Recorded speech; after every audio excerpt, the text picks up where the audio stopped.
Si les vidéoprojecteurs vendent du rêve, eux vous permettent de vivre un véritable rêve éveillé. Bienvenue sur AviExpress pour faire un comparatif entre le Valerion Vision Master Pro 2 et le Valerion Vision Master Max. Sachez que je suis utilisateur à titre personnel du Valerion Vision Master Pro 2, tout simplement parce que j'ai reçu il y a pas longtemps la version Max. Pris de face, ils ont exactement les mêmes dimensions 26 par 18, seule leur profondeur diffère d'environ 2 cm de plus pour le Max. Et 500 g de plus pour le Max à 7,5 kg. Ils arborent tous les deux ce même design métallique absolument magnifique, et seule la couleur de la façade permet de les différencier aisément. Technologiquement parlant, ils ont beaucoup de similitudes, on est sur des projecteurs triple laser DLP exploitant la puce de Texas Instruments DMD 047. Je le redis, le pied total aurait été l'exploitation d'une 0,65 pour la version Max, j'espère dans une prochaine génération. 3500 lumens pour le Max, 3000 pour le Pro 2, un contraste dynamique pouvant monter à 50 000 pour 1 contre 15 000 pour 1 ici, et ce notamment grâce à la présence d'une iris manuelle à l'intérieur du Max qui va permettre de réguler le flux de lumière de manière mécanique. En gros, dans une scène sombre, l'iris va se refermer laissant passer moins de lumière pour accentuer la profondeur des noirs. Le Pro 2 ne bénéficie pas de cette technologie, mais il bénéficie quand même du traitement EBL dont les résultats sont excellents sur la gestion des contrastes avec quelques à côté qu'on verra dans cette vidéo. Le rapport de projection est le même sur ces deux vidéoprojecteurs du 0,9 à 1,5 pour 1, mais il n'y a que sur le Max qu'on peut accroître ce rapport de projection à 2 pour 1 par l'ajout d'une lentille externe payante. Parmi les axes de différenciation, il y a le Vertical Lens Shift. Cette technologie, présente uniquement dans le Max, va vous permettre de changer l'orientation verticale du projecteur sans avoir à utiliser la correction trapézoïdale et donc sans perte de qualité. Seul le Max est équipé de la technologie anti-RBE, c'est-à-dire anti-effet arc-en-ciel. Pour le reste, il partage énormément de traits communs comme le décodage de l'IMAX Enhanced, du Dolby Vision, de la HDR10+, de l'Active 3D. Leurs enceintes envoient du 2x12 watts avec décodage du DTS6 et du Dolby Audio. Avantage tout de même au Max qui décode le Dolby Atmos. La connectique en position arrière est la même sur les deux projecteurs. Vous avez l'entrée électrique, le SPDIF en optique, vous avez deux ports USB dont un USB 3.1, de l'HDMI 2.1 avec un IRC, une sortie casque et du LAN. Google TV Inside avec bien sûr le Wi-Fi 6E, le Bluetooth 5.2, beaucoup de points communs entre ces deux projecteurs, mais des axes de différenciation très sérieux sur des points critiques dans l'univers de la projection. C'est parti pour le comparatif. Allez, c'est votre première approche de ce comparatif et le moins qu'on puisse dire, c'est qu'il est d'ores et déjà difficile de les différencier. On va commencer par faire un petit réglage de correction trapézoïdale automatisé. Et franchement, c'est bonnet blanc, blanc bonnet dans les deux cas. Le Pro 2 est à gauche, le Max est à droite, correction trapézoïdale un peu plus rapide sur le Pro 2 et un peu plus grande en matière de taille d'image sur le Max. Donc je vais faire une petite rectification. Il possède grosso modo les mêmes menus, les mêmes paramétrages de rectification d'image, mais il y a quand même un avantage assez clair pour le Max, c'est le décalage de l'objectif, c'est la possibilité d'utiliser le lens shift pour monter ou descendre l'image sans perte de qualité. Autre avantage pour le Max, le réduction RBE qui permet de limiter l'effet arc-en-ciel, même si perso j'y suis pas particulièrement sensible, certains le sont et c'est un avantage à ceci près qu'il fait faire émettre un petit bruit au Max. Dernier avantage pour le Max et pas des moindres, la présence de l'iris ici que vous allez pouvoir activer pour diminuer le niveau d'intensité lumineuse, non pas de manière logicielle, mais bel et bien de manière mécanique, et ça change tout pour la gestion des contrastes. Néanmoins, ce qu'on va faire, c'est tester ces projecteurs à isopérimètre, en tout cas pour une partie de la vidéo, et après on essaiera de voir effectivement quelles sont les subtilités de l'un et de l'autre pour les différencier et essayer de prendre la bonne décision d'achat à la fin. Enfin, je dis ça, mais dans les deux cas, c'est une bonne décision d'achat. J'avais laissé le volet principal de mon salon ouvert, et l'image, franchement, est malgré tout resplendissante. Alors, à ceci près qu'aujourd'hui, il fait moche, ça aide quand même pas mal. Je vais baisser les volets pour avoir le meilleur des projecteurs. Allez, c'est parti, vous allez en prendre plein les yeux. J'ai essayé de mettre les projecteurs à isopérimètre. J'ai activé, grosso modo, les mêmes fonctionnalités. Je les ai poussés tous les deux dans leur luminosité laser au maximum. Je les ai mis en mode standard. J'ai utilisé, pour certains, le contraste actif. J'ai activé la HDR. Et je vous laisse découvrir ces belles images avec, au début, on va faire des commentaires sur le ressenti. Il est assez difficile de différencier ces deux vidéoprojecteurs quand on les prend comme ça, que ce soit dans la colorimétrie, que ce soit dans la luminosité. Ils sont très proches l'un de l'autre et j'espère que vous parvenez à le ressentir à l'image générée par ma caméra. Il faut pas oublier que tout ça c'est tourné par ma caméra qui a des limites. On est ici sur un projecteur laser avec une légère dérive vers le rouge et c'est la seule chose que je corrigerai sur ma vidéo finale lorsqu'on filme un projecteur laser. on a les rouges qui sont accentués et il faut effectuer une petite modification en post-production pour obtenir l'image la plus proche de ce que moi je vois en réel. Normalement, déjà, vous devriez en prendre plein les yeux, c'est beau, c'est très beau, clairement. Et il est assez difficile de différencier ces vidéoprojecteurs. À peine si on ressent un micro-pic de luminosité sur le max que vous avez à droite, qui est très très léger, parfois un peu plus palpable que sur le Pro 2, mais pour vous, ça va être assez difficile, je pense, de les différencier comme ça à l'écran. Niveau luminosité théorique, la victoire revient en théorie au max, puisqu'on est à 3500 lumens donnés par la marque, contre 3000 pour la version Pro 2 en réel utilisable. Une fois calibré, il vous restera environ 2500 lumens utilisables sur les deux vidéoprojecteurs. On est sur un match quasiment nul. En tout cas, ils sont à proximité telle que normalement, là, vous ne devriez pas être en mesure de les différencier. Et très franchement, moi, à l'œil, je ne parviens pas à les différencier non plus. Il est à noter que je n'ai pas activé l'iris sur la version max pour l'instant, en tout cas. L'idée, c'est vraiment d'avoir les deux projecteurs à isopérimètre, essayer de les différencier un petit peu, et on va parler de la partie colorimétrie. Les deux projecteurs font partie des plus fidèles disponibles à l'heure actuelle sur le marché, avec pour le max un espace colorimétrique DCI-P3 couvert à 100%, 98 pour le Pro 2, ça se joue dans un mouchoir de poche. Concernant le BT 2020 pour le max, on va être à 96% et 97% pour le Pro 2. Encore une fois, c'est pas un véritable axe de différenciation, ils sont tous les deux en mesure de reproduire les couleurs de la manière la plus juste qu'on peut voir aujourd'hui dans l'univers des vidéoprojecteurs, et ça se ressent sur le Delta E, qui est très semblable entre les deux. Le Delta E, c'est la capacité du projecteur à reproduire les couleurs telles que réalisées dans l'œuvre originale, en tout cas voulue par le producteur du film. Le Delta E en natif standard sur ces en mode filmmaker, sur ces deux vidéoprojecteurs est très proche. On va avoir du 2,2 sur le Pro 2, sur le Max, et du 1,8 pour le Pro 2. Ils ont été très bien calibrés en usine.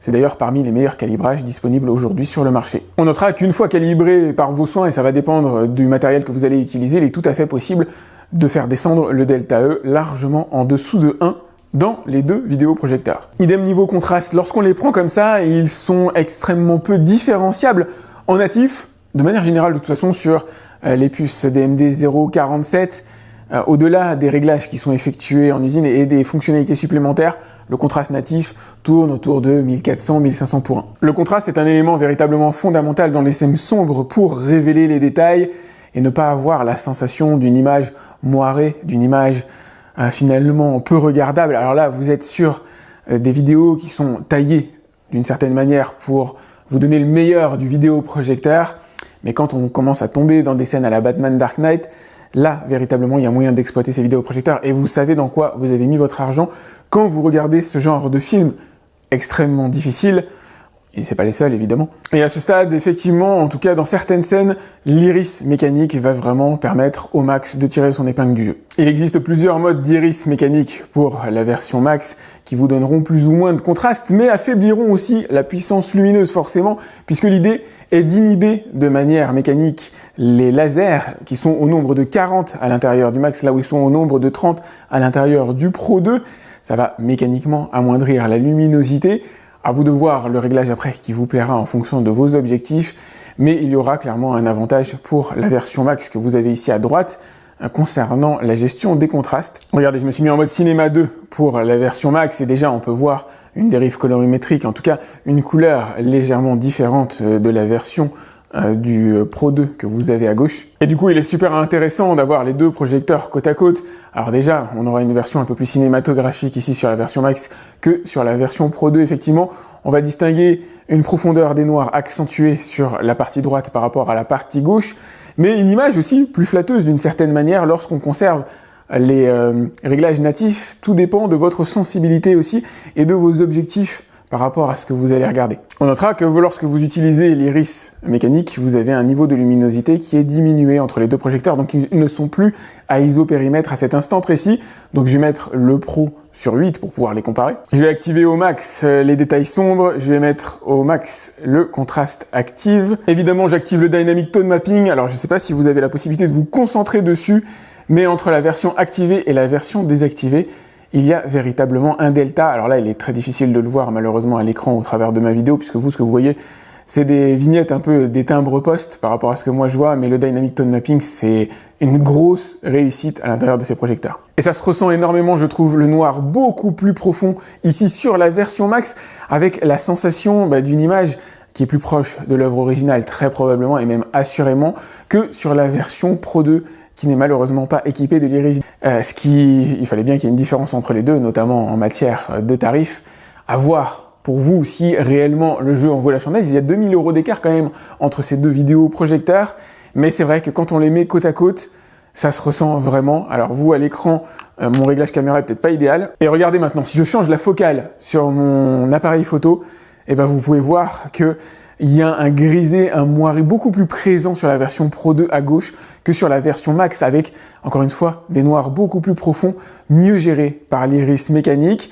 Et ce que vous voyez à l'écran, je le vois moi sur mon mur, effectivement, j'ai ce côté un peu plus lumineux d'une certaine manière, pas en centre d'image, mais sur les contours, sur la version Pro 2, là où la version Max gère de manière beaucoup plus intense la partie contraste et surtout les noirs. Ça y est, j'ai remis les projecteurs à ISO périmètre, j'ai désactivé l'iris mécanique sur la version max, et là, sur le journal Le Monde, on peut distinguer une colorimétrie légèrement différente en mode standard entre la version Pro et la version Max. Max, qui est plus fêteuse, le blanc est plus blanc sur le Max, et il y a une légère dérive bleue sur la version Pro qu'il faudrait corriger à l'intérieur des réglages, donc en natif, c'est le Max. Mais ce que je voulais vous montrer, c'est le piqué.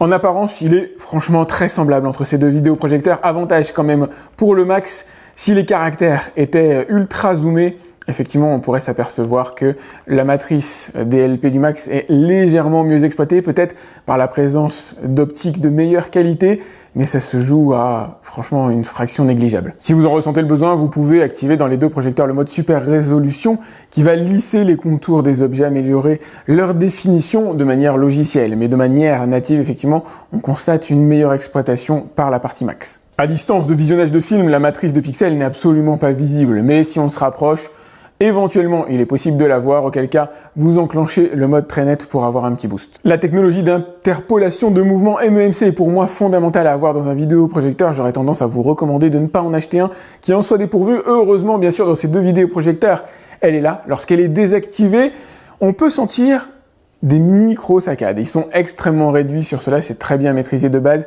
mais personnellement, j'aurais tendance à les activer, pas forcément d'ailleurs à les régler sur 5, mais lorsque c'est bien géré, bien réglé, vous avez le signal qui est habituellement réalisé en 24 images par seconde dans la plupart des films, converti en 60 images par seconde sur les vidéoprojecteurs, qui devient fluide par l'ajout d'images créées artificiellement par le projecteur lui-même, mais dans une technologie qui est extrêmement bien maîtrisée, avec un sentiment naturel, je trouve personnellement, en tout cas c'est le plus important, rien à voir avec ce qui se faisait il y a quelques années, où là, oui, on avait des sensations d'images générées totalement artificiellement et de mouvements d'une fluidité douteuse. Ici, c'est pas du tout le cas. C'est pour ça que je vous mets les deux images côte à côte. Vous pouvez voir ce que ça donne. Franchement, c'est parfait. Il n'y a évidemment pas d'overscan sur ces deux vidéoprojecteurs. Comprenez des petites bandes grises autour de la matrice. Alors, il y en a pour 2 cm autour de la matrice DLP. Ça, c'est classique. C'est sur tous les projecteurs DLP. Mais l'image n'est pas rognée. Il n'y a pas de cropping effectué de base sur ces projos. Par contre, bien sûr, si vous utilisez la correction trapézoïdale, vous ne pourrez pas vous départir de petits cadres gris entourant l'image. Le speckle laser, sorte de petite tache tavelure qui apparaît notamment sur les flancs blancs comme on peut l'avoir ici, est extrêmement bien maîtrisé. Sur ces deux vidéoprojecteurs, ce sont des artefacts qui apparaissent sur les projecteurs triple laser essentiellement, qui va dépendre de la surface sur laquelle vous allez projeter. Si vous projetez sur différents types de toiles, vous aurez différents types de résultats. Meilleure maîtrise, légèrement meilleure maîtrise pour la partie max, mais le Pro 2 n'est franchement pas à la traîne. On notera toutefois, et il faudrait que je comprenne pourquoi, j'ai quand même un équilibre de blanc assez différent, je trouve, entre ces deux vidéoprojecteurs. En tout cas, j'ai pas la même restitution des blancs. Il est d'ailleurs possible de les faire tourner tous les deux autour des 2500 degrés Kelvin, qui est une cible à atteindre pour obtenir la température de couleur parfaite. Mais bon, là, ISO périmètre en natif, c'est le max qui est devant à ce niveau-là. Que l'iris dynamique soit activé ou non, ce sont les deux projecteurs, en tout cas parmi les deux projecteurs qui génèrent le plus de détails dans les scènes sombres. Moi qui suis habitué à me passer en boucle ces scènes-là, je peux voir là à l'intérieur de la pièce beaucoup plus d'éléments par rapport aux vidéoprojecteurs que je teste habituellement. c'est bluffant et c'est vrai que ça se ressent immédiatement. Un bon conseil, ne négligez jamais le contraste lorsque vous achetez un vidéoprojecteur. Bon nombre de films, de séries composés de scènes assez sombres qui se passent la nuit ou dans des environnements peu éclairés. La perte de détails sur des projecteurs entrée milieu de gamme peut parfois être clairement assez décevante, voire même dissuader de regarder ce genre de contenu. Là, pour le coup, on est vraiment dans le top de ce qui peut se faire à l'heure actuelle. Les bâtiments sont détaillés à un niveau que je vois quasiment jamais dans les vidéoprojecteurs que je teste habituellement. Idem pour l'intérieur de cette pièce, je vois des détails que je n'ai quasiment jamais vus avant. Pour le reste, je ne vais pas vous montrer l'interface en particulier, ce sont les mêmes à l'intérieur des deux vidéoprojecteurs.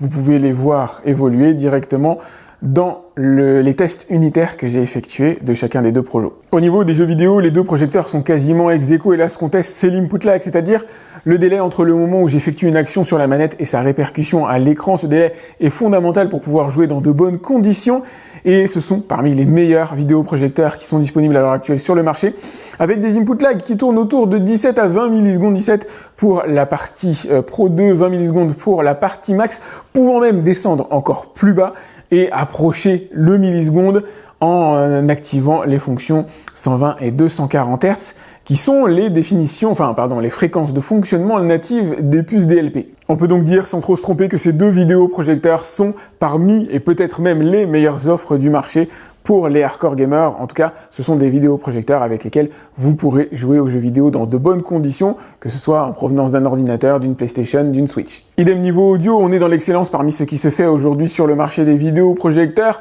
avec un léger avantage de puissance pour le max, mais qui ne se traduit pas par une ambiance totalement différente. On est sur du 2x12 watts contre du 2x10 et une signature audio assez proche dans les deux vidéoprojecteurs, qui ne les affranchit pas d'un kit externe éventuellement, mais qui temporise clairement, on peut s'en satisfaire très largement. Le débrief est d'une certaine manière assez facile, vous venez de voir ce qui se fait de mieux à l'heure actuelle sur le marché en matière de vidéoprojecteurs. Pour le Max, c'est certain. Pour le Pro 2, il y a toujours bien sûr une petite concurrence, mais je pense que vous l'avez vu, les images sont tout simplement magnifiques avec des technologies embarquées de très haut niveau, des projecteurs extrêmement haut de gamme dans leur conception qui tirent le meilleur parti de la puce DMD 047. Bref, on est dans l'excellence tout simplement et c'est un bonheur, c'est un vrai bonheur à utiliser. Le choix, je vais pas dire est difficile puisqu'on est sur des gammes tarifaires quand même relativement différentes avec un Max qui coûte 2000 € de plus que le Pro 2 et certes se distingue par l'ajout de technologies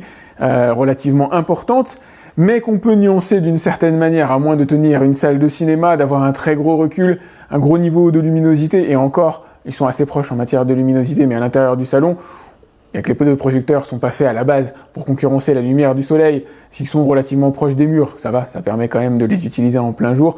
En tout cas, ça va dépendre de la toile aussi que vous utilisez. Je pense que il est recommandable d'ailleurs d'avoir une bonne toile pour ces deux vidéoprojecteurs. Quand on est dans un univers haut de gamme comme ça, il faut pousser l'investissement à fond. Là, je vous l'ai mis sur mur acrylique tout simplement parce que je n'ai pas de toile qui permet d'accepter un tel format d'image, d'avoir les deux vidéoprojecteurs qui envoient en même temps. Ma toile, c'est une 120 pouces et ça vous aurait fait des images microscopiques, ça aurait été difficile de les différencier réellement à l'aide de ma toile, même si elle aurait permis d'obtenir de meilleurs contrastes et d'améliorer clairement l'image. Là, j'ai dû vous le faire sur peinture acrylique, ça fonctionne. Moi, j'ai des projecteurs que j'utilise sur peinture acrylique et c'est pas une blague, mais quand on est dans un tel niveau, effectivement, ça vaut le coup d'investir un peu pour monter encore en niveau, notamment sur le contraste. Il serait trop facile de recommander le Max, évidemment c'est le plus technologique, c'est le meilleur des deux, mais ça se joue pas à tant de choses que ça, encore une fois, à des petits effets de correction plus présentes à l'intérieur du Max, des technologies comme l'iris mécanique, comme le lens shift,